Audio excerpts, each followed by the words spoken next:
আগামী ২১শে জুলাই তৃণমূল কংগ্রেস আরও একটি শহীদ দিবস পালন করতে চলেছে এবং এটাতে কোনো দ্বিমত নেই যে হাজার হাজার মানুষ সেদিন গ্রামগঞ্জ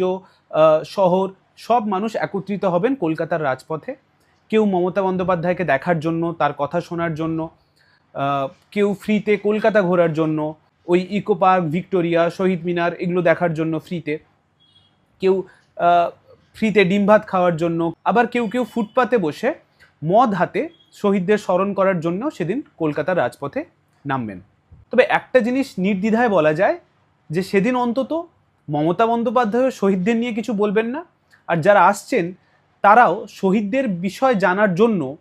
বা সেদিন ঠিক কী ঘটেছিল তা জানার জন্যও আসবেন না। এবং এটা আমি চোখ বন্ধ করে বলতে পারি, যারা আসছেন তাদের প্রায় ৯৫% মানুষই সেদিন কি ঘটেছিল জানে না এবং তাদেরকে জানানোও হয় না। মমতা